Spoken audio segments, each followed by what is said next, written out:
My name is Aran. I'm a food photographer based in Seattle, Washington. I'm 41 years old. I have 2 kids.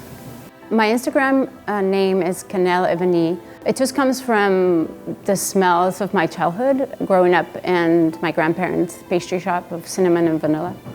I grew up in the Basque country in Spain. I studied business and economics in university.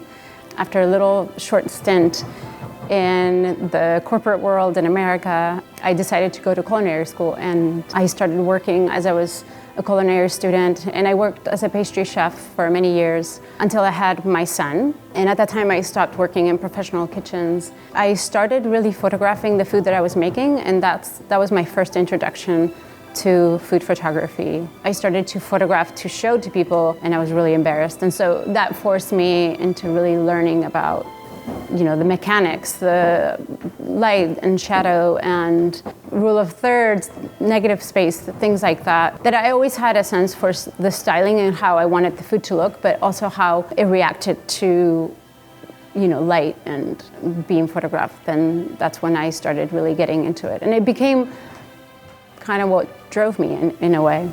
I would describe my style as simple, airy, textural. Even when I have tried it, it always ends up coming out very simple and minimalistic in a way.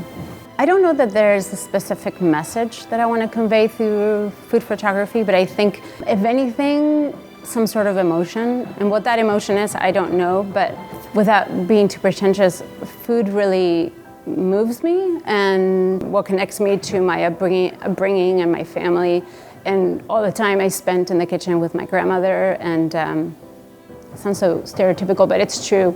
As for subjects, there's so many. I love, like we were shooting today, fish, eggs, fresh vegetables. I love things that are a little bit wild and unruly, apples that are a little bit bruised and damaged. Anything that represents nature in its raw state, it's usually the most beautiful to photograph anyway.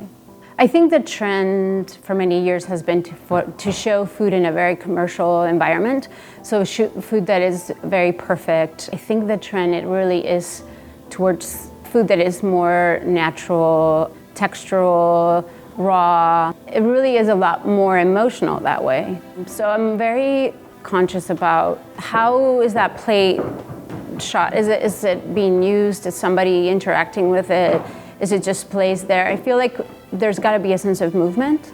So anything that's too styled, I try to stay away from. I usually obviously have a plan of what I'm going to be cooking, the recipe I'm going to be developing. I have a sense for how I'm going to style it, but then when it's cooked and it's in front of me, I let my instinct guide me. And I usually start with a plate that's finished, and then I start breaking it down. And that's very much instinctual, how somebody would eat it, and just kind of making it a little bit messy. And then somewhere in between that perfect plate and that mess is going to be the shot that I will end up picking. I have been shooting with a Canon 5D Mark III for a while now, and my go-to lenses are Canon 50mm. I use the 24-70 quite a bit. I use the Zeiss 50mm macro oftentimes, but all my Instagram is iPhone photography, which I actually really enjoy. And this is not against anybody using DSLR images in their Instagram, but I like the quality and a little bit of the flatness of an iPhone photo on Instagram. To be a food photographer, you have to have a relationship with food and understand it, how it reacts, how it looks best, what to highlight. My motivation to continue to photograph is just, I don't know, I feel like it's kind of compulsive and intuitive, and I just see everything framed. Seeing the world through photography, it makes it kind of exciting for me.